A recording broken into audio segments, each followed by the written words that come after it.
Welcome. This is the Midlife Rising podcast. Happy New Year. Welcome back. We're so excited that you're with us. We have another special episode for you today that is part 2 from last week's episode. Last week, we talked about how important it is to look back at your progress, at your lessons, at everything that you've learned, done, completed, changed about yourself over the past year.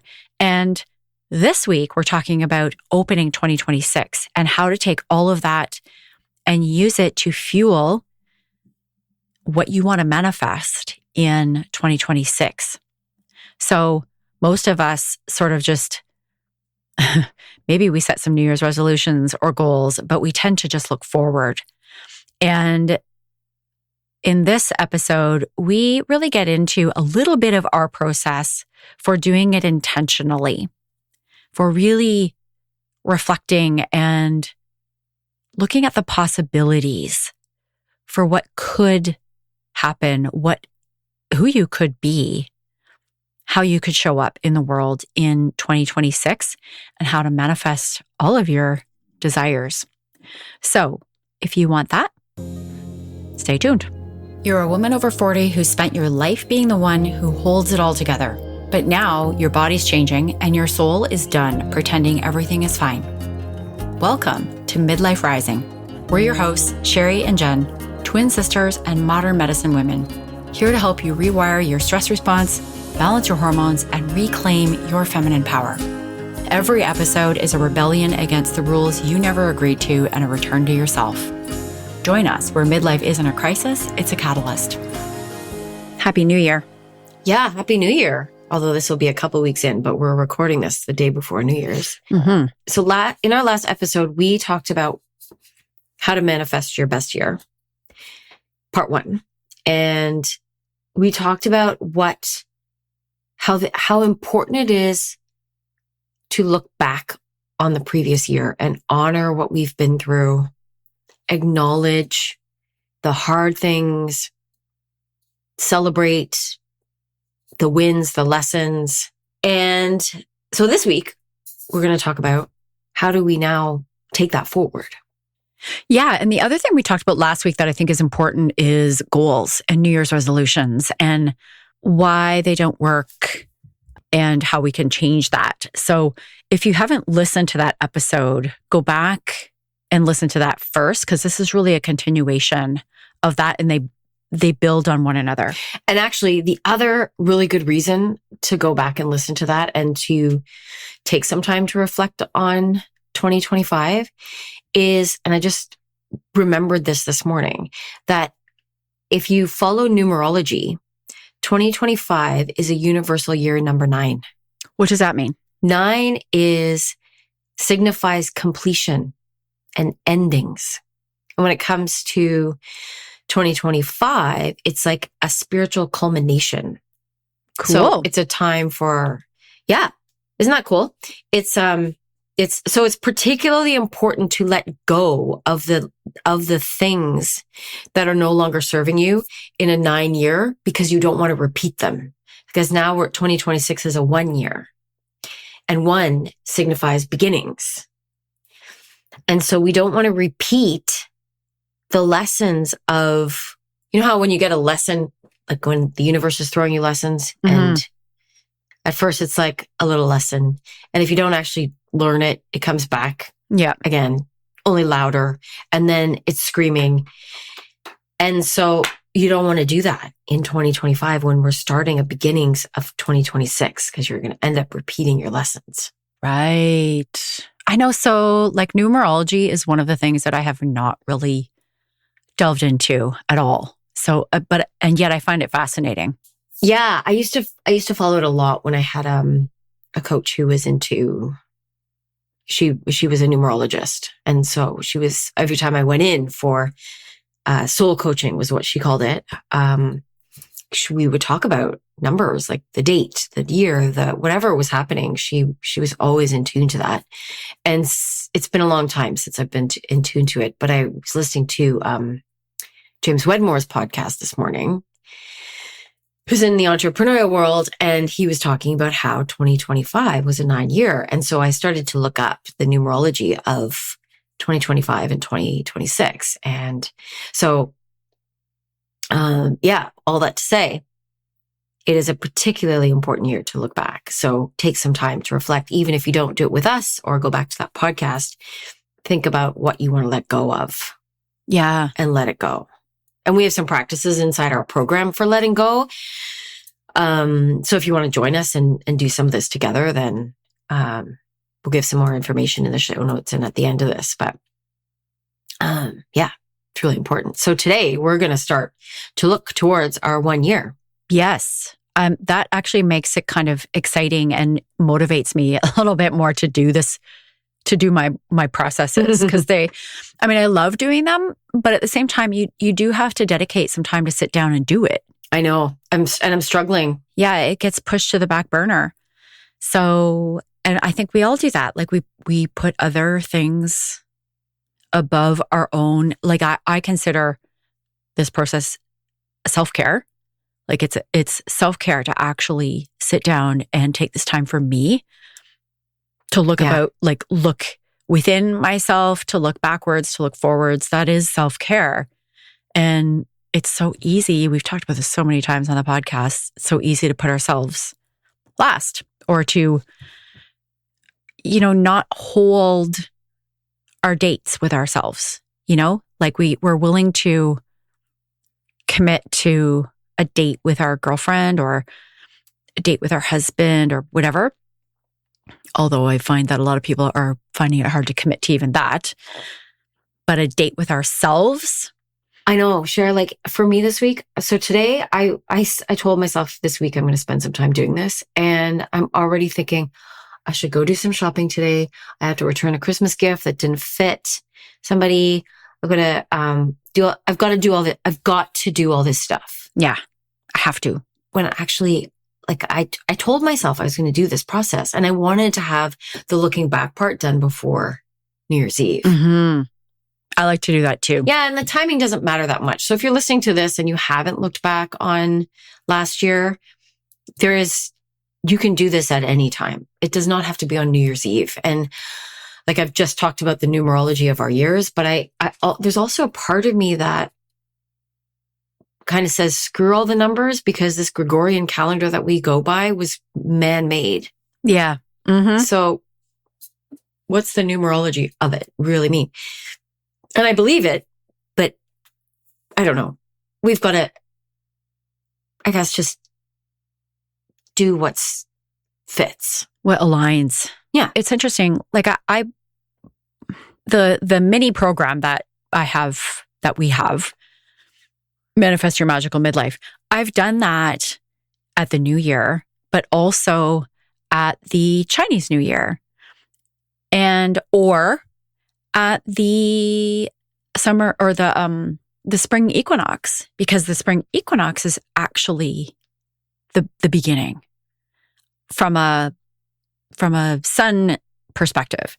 So I don't know what to call that. Yeah. From a season perspective, spring is the new beginning, not winter, not January 1st. No, now is the time. Well, and that's actually why January, at least in the Northern Hemisphere, is such a wonderful time to do this process, because it is winter and it's a time where we don't want to go out and we want to stay cozy by a fire and reflect. Mm-hmm. So it's a great time to do this. It doesn't matter what date or day you do it on.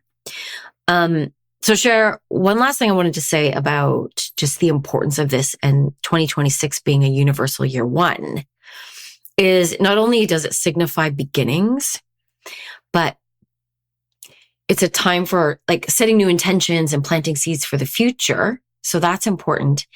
And Pluto is in Aquarius, which means when Pluto enters Aquarius, that is like a massive change in like collective consciousness. The age like of Aquarius. Epic proportions. That's when we can expect in our own lives and in the greater good or the greater consciousness that big possibilities can come to fruition. Like the big stuff, world peace, justice for all. Like that's when big changes happen. And Pluto's been sort of going in and out of Aquarius for the past year. And one of the things that happened the first time it went into Aquarius was the Trump administration was reelected. And then there was so if you're in the States, this Pluto in Aquarius has brought in huge systemic change in the United States. Of course, we can't predict what's going to happen, but Pluto often, that's what it does. When Pluto's brings in big changes. So we want to be intentional about the changes we want to manifest. Yes. I like that way of looking at it because it doesn't have to be all bad. Change isn't necessarily bad. Change can be amazing. Oh yeah. And Pluto can bring some amazing, like apocalyptic, that's maybe a negative word, epic changes for the greater good. And when we intentionally decide what changes we would like to see in our lives, then when Pluto is in an Aquarius, there's more opportunity for that to actually manifest. Right, Jen? Exactly. Because so what it is like, if you don't believe in astrology, the way I look at it, and I'm not an astrologer, so astrologists might say I'm butchering this, but the way I see it is that the energy of the universe, like the way the planets are interacting with each other, brings about an energy. And when Pluto's in Aquarius, the energy is ripe for massive change. I look at that, someone said to me one time, back when I was first sort of struggling with astrology, it's just about horoscopes. Someone said to me, look at the moon. We know that the moon is responsible for changes in the tides. And sometimes, you would know better than me because you've been there, but the Bay of Fundy, don't the tides rise by 12 feet every cycle? Oh, it's something crazy. I remember walking. So this is on the east coast of Canada, if you're not close to here. I remember it was about a kilometer that I was walking on dry sand out to the ocean. It was dry sand, but it was wet sand. That was where it was a kilometer difference. So when the tide comes in later that day. And when it was out. Yeah, it's a whole kilometer. So the moon can move water of that magnitude. Imagine what it's also doing inside of our bodies when our bodies are, 75, 80% water? Yeah, I think it's a bit lower than that. But yeah, 70% water or something. Yeah, I know. We're all water. So yeah, we're changing. Yeah. So if the moon can have that kind of effect, then why wouldn't planets also have that effect or other astral bodies? Exactly. So it's a good time to be doing this. So what are we going to be doing? What I like to do is, last week we talked about this process of looking back, and we have a bunch of journal prompts that really gets you to look at specific things. But really it's about what have you learned? What lessons have come up for you that you've gotten past? What have you let go of? What have you, what patterns have you become aware of? What limitations, what beliefs have you let go of or shifted? And taking all of those lessons and bringing those, making sure they stick. Let's make sure that everything that you've learned, you bring into the new year. So if you've shifted a belief, sometimes it's easy to fall, it's like we slip back into it. We forget. So let's make sure they stick. I also like to look at what really drained me. I'm doing this right now. There's some people in my life that have been draining, and it may be people, it may be an activity, it might be a habit, it might be a thing, I don't know. It could be anything. What drained you? And is it, what is it time to let go of? What made you feel constricted and what made you feel expansive. So it's really a process of noticing what went well, what didn't. But it's I think there's some really specific questions you can ask yourself in so many different ways that will allow you to really get at the good stuff. Like on the surface, what worked, what didn't. That's kind of a surface level question. But when you go deeper and you really get into it, you can really leave behind what no longer serves you and bring forward what really did. So one of the things that has been really draining me lately, and this many midlife women will resonate with this, is I haven't been sleeping for 3 weeks almost.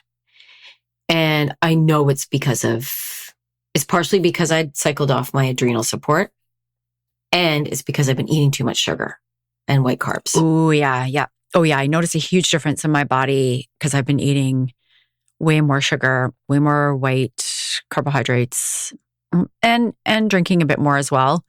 Not that I drink a heck of a lot, but even just a couple glasses of wine will make a big difference on how I feel. And one of the things that I was thinking about last night when I was awake in the middle of the night was, all right, like I had already started to cut down, like I was getting back towards my healthy eating the way that I always eat after Christmas. But now I've got to take another step towards that and actually eliminate all the sugar, like the cane sugar anyway. So on a surface level, that's a very easy thing to identify that's something I need to let go of. But what's a little bit deeper is, another thing that I let go of this year was Instagram, because I realized I really don't like it. And I switched. So I did this during the year already. I switched to TikTok, and I'm having so much fun on TikTok. So letting go of something that really was frustrating me. Yeah. And Jen, if we can just go back to the sugar thing for a minute, we can identify that, yes, I need to let go of the sugar again and come back to what feels really nourishing and what I know my body wants. Mm-hmm. But one of the questions that I would ask is, well, why did I need to eat so much sugar? Like, why did I feel compelled to eat so much more sugar during the holidays? And a lot of people, I think, would fluff that off as, well, it's Christmas. I want to enjoy all of the goodies and the treats and everything. And yet I have enjoyed the treats many times over. So why did I still feel compelled to eat more of the cookies when I had my fill? Right. Well, that's exactly what I was going through last night. So, you know why I got a box of chocolates from, one of the parents at the school where I'm doing a little bit of work. And I was so touched because most of the parents didn't give me, they didn't think of me. They think of their teacher, of their kid, but not me, the back end help. And so I was very touched that they had given me this box of chocolates, and it was a very big box of Godiva chocolate. Oh, yum. And I've been picking away at it. But last night I didn't even want it, but I didn't want to waste it. I feel like I should enjoy this gift, and I don't want to see it go to waste. So I ate 3 of them, knowing that it was going to bother my sleep, even though it's not like a huge dessert or anything. But anyway, so one of the things that I'm ready to let go of is this feeling that I have to finish things, that I can't waste anything, whether it's food or something else. I think that actually so just as a little aside here, it's very linked to feeling like you're wasting time, feeling like you're wasting money, feeling like you're wasting food. Those are all related. So, we're inside of this little program that we have, we're teaching in our Midlife Red Tent, we're teaching not just how to manifest more money, but when you allow yourself to, or when you get to the bottom of, why do I feel like I'm wasting these chocolates if I don't eat them all? and why can't I just let that go if I know it's not going to make me feel good, then you're also going to shift, the feeling that you're wasting time when you are not filling it with whatever you need to do or feel like you have to do. And the feeling that you're wasting money. For some people, relaxation is a waste of time, or subconsciously feels like a waste of time. Sleeping. Okay, here's a little fun fact. That idea came from Thomas Edison. When he invented the light bulb, he made a bold statement that we no longer need to sleep. And so we shouldn't. It's a waste of time because we can now stay up because we have the light bulb. And that is where this whole idea that we only need, 4 hours of sleep, or we only, CEOs, there's this big thing like CEOs only get 5 hours of sleep. That's why they're so successful. No, it is not. The people who are successful have enough sleep so that they don't have brain fog, so that they're operating from their higher brain versus when you don't get enough sleep, you're operating from your limbic reptile brain, which is reptilian brain, which is not your problem-solving brain or your creative one. Or the strategic brain. Or creative. Yeah. It's the fear-driven one. I know. Okay, so let's get back to this process. So, Sherry, I talked about all the things that we maybe want to let go of. Patterns, beliefs, things, people in our lives, what drained us, what made us feel more expansive. And that's probably the second part is, what did we already manifest? What made us feel really good? What made us feel alive? So what kinds of things did you call in to your life in the past year? And that you now want to bring forward. That you now want more of or want to keep going. I learned, I became certified in theta healing this year, and I want to bring more. I love it. And I want to bring more of that into next year. Well, and how did that change? More one-on-ones and that changed who I was. Yes, that's what I was about to get at, Jen. Sorry, I know, and I interrupted you. That changed who I was because it changed how I look at beliefs. It changed how I shift them, and it accelerated my confidence in my coaching and my ability to help people help like our women, our clients get shifts, like even deeper shifts, and that they actually stick because your subconscious has completely shifted. So because of that, am now a different person from who I was a year ago. And you've also shifted a whole bunch of your own beliefs. So that changes you. Yeah. Yeah, because I use that process on myself. Mm-hmm. So, and that's just one of the things. There's so many things. Yeah, like that's just one thing, right, Jen? Like there's all kinds of things that we do, that we change about ourselves, we change within ourselves. And when you notice what those things are, then you can keep doing them or keep, you want to make those beliefs stick. So you can, when you notice which beliefs you've shifted, you can make sure that those don't change if they're beliefs that are really serving you now. And one more thing before we move on is we can also shift identities. Yes. Like I was a married woman last year. Yeah. At this time. Mm-hmm. Like we had decided to separate it, but we were still living together. So I changed my entire identity from I'm a married mother, wife, to I'm a single woman. I had to I armored up. I became like, okay, I'm going to be strong and independent again. All kinds of things change. So if you change jobs, you're not just, or like your relationship situation or all of those big life decisions, your home, you're not just letting the previous home, job, relationship go. You're letting the person that you were in that home, job, relationship, whatever, go as well, who you were in that context. Yeah. And to go along with that, Jen, this is a time when there's a major identity shift that happens for mothers and non-mothers, which is the empty nest. Like you suddenly become, it should be a sort of gradual process, but it seems to hit a lot of women not until their children leave home, or for the women who never had kids like me, you suddenly realize, oh, this is the end of the line.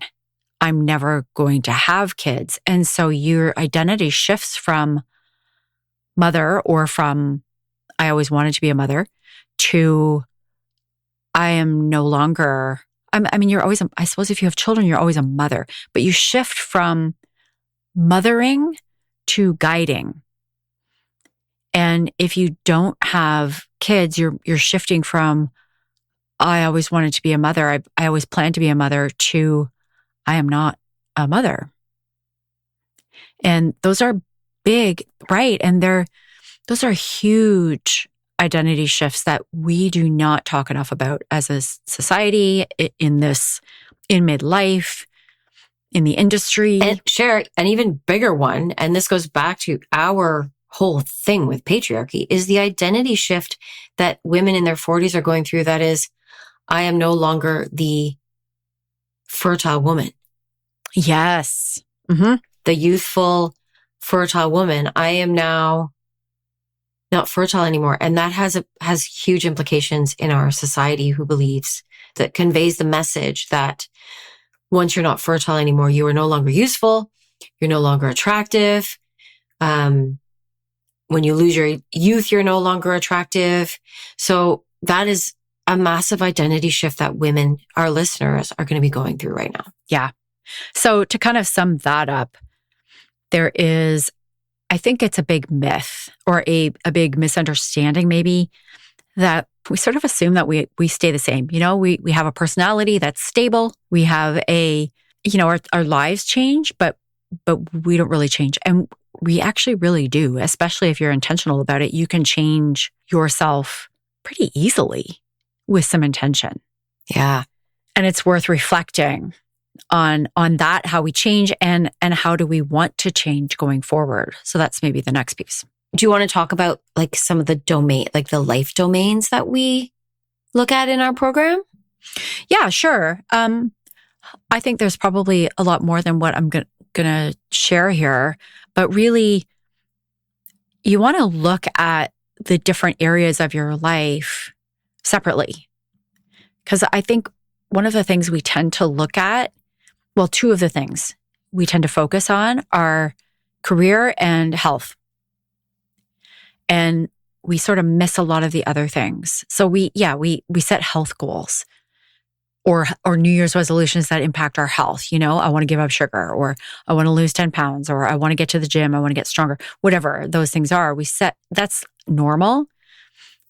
And I also think it's common to set like maybe a financial goal. I want to make this much money this year, or I want to switch jobs. I really want a more fulfilling job, or like we think about our career. So those are two areas. We don't go systematically through the different life areas. And I do a process of 12 of them. Okay. 12 different life areas in my process.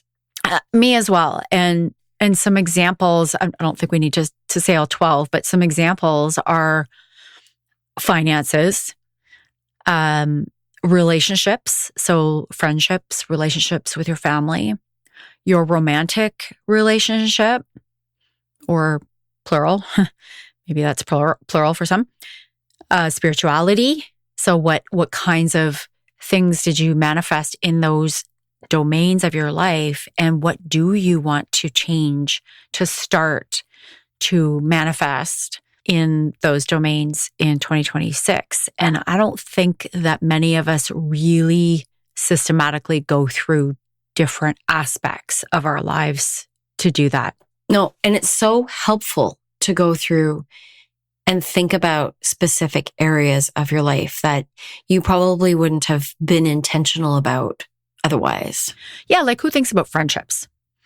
You know, I do a lot because I don't have a lot of them. I have found it really hard to establish close relationships in my 40s and 50s, like having moved to a new town. especially not having kids. And maybe that's an excuse or a belief that it's easier to make friends when you have kids because you meet all of your kids' friends' parents. So I think about, how do I want to show up as a friend? How do I want more friends? I want more friends in my life. I want more close relationships, like people that I can really count on and rely on, and also share like really deep conversation. So I've thought a lot about this, but I don't know if people actually spend any time thinking about what they want within their friendships. They just have them. Do I want to let go of any of my friendships? And who do I want to cultivate new friendships with intentionally? Or how do I want to show up in those friendships? So there's so many different areas of your life that you can look at they're going to make your life more fulfilling because you're looking at all the aspects of your life and being intentional about all of them. I think the second piece to this though, Jen, that we haven't touched on is within those domains, I think we tend to, I know we do this because I do it and I've watched it happen within all my clients. We don't dream. Like we might think about those areas, but we don't go further than what we think is possible. And we actually limit ourselves when we don't really step into the possibilities. And we also, this is the other thing that I've seen among most midlife women, is that we're so, out of tune with what we're so out of tune with our dreams. We don't even know how to dream anymore. Well, yeah, because women are taught, well, not only taught, women, the sex hormones that have been circulating in our body and our brain for so many years tell us to take care of everybody else first. And then we layer that on with all of the societal conditioning that tells women that they're not allowed, like these days in the Western world, that we're not allowed to serve ourselves until everyone else is taken care of and everyone else is comfortable. So we don't even know what our dreams are anymore, let alone like how to fulfill them. And if I ask someone, what's something that you would really love to do? Like, what's a dream of yours? I want to climb Mount Kilimanjaro. And in my mind, like that is actually one thing that I would like to do before I die. It's kind of a someday thing. Yeah, maybe someday I'll do that, but I don't actually it doesn't feel tangible, at least not in this moment. But what if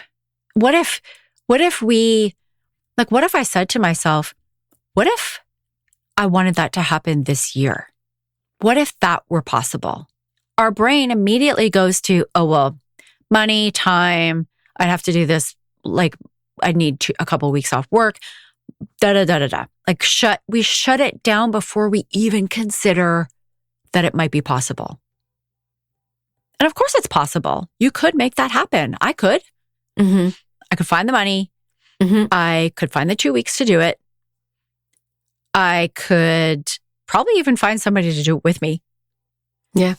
And I could go and make that happen if I really wanted to, but we shut it down before we even allow ourselves to dream about it. And once you say it out loud and put it on paper, things tend to actually happen. I remember quick story. Way back in 2006 or 6, I was at a work function and they were doing like an icebreaker thing.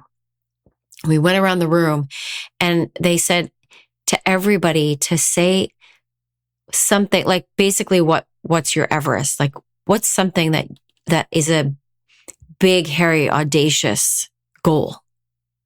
And people had all these ideas. Like one guy was like, I'd like to quit this company and become a chef. And I said, I'd like to go to Africa someday. And 2 years later, wasn't I in South Africa? There's something about saying it out loud and writing it down. Yeah. And then letting it go and just believing it was going to happen. Like there was no doubt in my mind I'd someday do it. Yeah. I didn't realize it was going to be 2 years from then. I thought it'd be like 10 years from then. But anyway, well, So what do we do next? So it's all about the possibility and actually dreaming. Yes. And that's kind of, that's the next step. Like going back to your Everest comment. I am reading this book. It's called The 12-Hour Walk. Mike got it for me for Christmas. And in it, he asks, what is your Everest? What are those things that you dream of? And I was like, I don't know. It took me a while to come up with some things. Yeah. And he also talked about this concept that it really resonated. Most people in the world, if you had to rate experiences on a scale of 1 to 10, most of us are living between 4 and 6. We don't get to 10. I know. We don't get to 10 and we don't allow ourselves to experience the ones.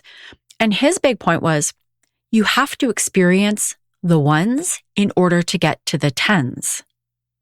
So this guy climbed Everest. I forget what the book's author's name is. I think it's Colin Brady.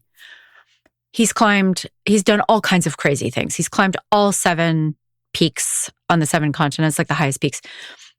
But to get to the top of Everest, you go through a lot of ones. Like, it is uncomfortable. You feel like your hands are going to break off because you are so cold. You face death, like almost certain death. A lot of people die on Everest. There's a lot of ones in order to get to the 10, that experience of being on the top of Everest and looking around, that would be magical. The awe and the beauty, I got chills just kind of thinking about it. Me too. Even if you think about, okay, I want to start a business. What are the ones that are associated with that? Well, you gotta, sometimes it's a slog. You gotta get really uncomfortable. You might have to show up and do something that you don't like doing or that you've never done before. And it feels so nerve-wracking that that is a 1. But in order to hit that successful business, that 10, you got to do the ones. So that it really resonated to me that, we really, when we think about what is the Everest for this next year, what is possible? What feels impossible, because everything actually is, everything that you can dream up is possible. If you've dreamed it, if you can think it, you can do it. Exactly. So how can we get ourselves into that space of possibility and dreaming again? And that is something that I think is quite, I think it's hard for a lot of people to do. And it's a unique part of what we do. It takes some thought and it takes a bit of courage. Can I share the Everest that I came up with yesterday when we were talking about this? So, and I wanted this actually for a year, but I didn't put it down last year as a big dream that I wanted to do. And this year I'm putting it down. And that is, I want to get certified to teach people to walk across fire. Oh my gosh, yes. Hot coals. We both want to do this. I do too. And along with that is rebar bending. So I walked across coals years ago at a company, at a corporate event. And it was one of the most extraordinary experiences I have ever had. And now and it wasn't a very spiritual experience at the time. I am so looking forward to making this happen. It's the one thing that I am looking forward to. I got to find some others, but it's one of the biggest things that I'm looking forward to making happen this year. I'm so excited. Yeah. And then to teach it to our clients. Oh my gosh, yeah. I can't wait. I feel the same way. And yet I don't have this. I think I'm missing the excitement that you are about the coal walking because I haven't actually done it myself. We were supposed to. I was signed up for a Tony Robbins event in March of 2020 and didn't get to do it because 3 days before the event, they canceled it because of COVID. So I didn't get to do it. But what I have done that I would also love to, like, these were two of the most exhilarating experiences of my life. One of them was spoon bending, which you and I both did. Like the ability to bend a spoon without sheer force, like just bend, like the Matrix, you know, like on the Matrix, he does it with his mind. He just like bends it, but Yeah. which is basically what you're doing. And then the second thing was breaking a board. So it's not even a karate chop. It's like breaking a plank. I've done that. And it's so scary, but it is so exhilarating when you do it. And the girls that I was with when we did this, like all of us were like jumping up and cheering for one another when we each did it. Like it's such a collective experience because you're so invested in other people doing it as well. And then when you do it yourself, it's so amazing. So yeah, that is on the docket. Yeah. And I figure since I put it out in public on this podcast, now I really have to make it happen. Yep. All right. We should start wrapping this up. Are there any other steps you want to talk about? No, I mean, there's so many other steps. This is a process that we do in a mini course, 3 hours, and we make it stick through meditation, journal prompts. So it's a process that we can't capture fully on a podcast. But I think we've given enough that people could get started. And then we offer the opportunity to join us to do this process with us. We're calling it Manifest Your Magical Midlife. And if you want that, there's a link in the show notes, midlifewomenrising.com/magical. And you can join us to do that. Who doesn't want to manifest magic? I do in 2026. 100%. Me too. So join us. And then come back next week. We'll have another episode for you. And we are looking forward to that. If you found this episode helpful, valuable, forward it to a friend. Go on Apple or Spotify, rate, review, subscribe, all the things. We'd be so grateful for that. And thank you for listening.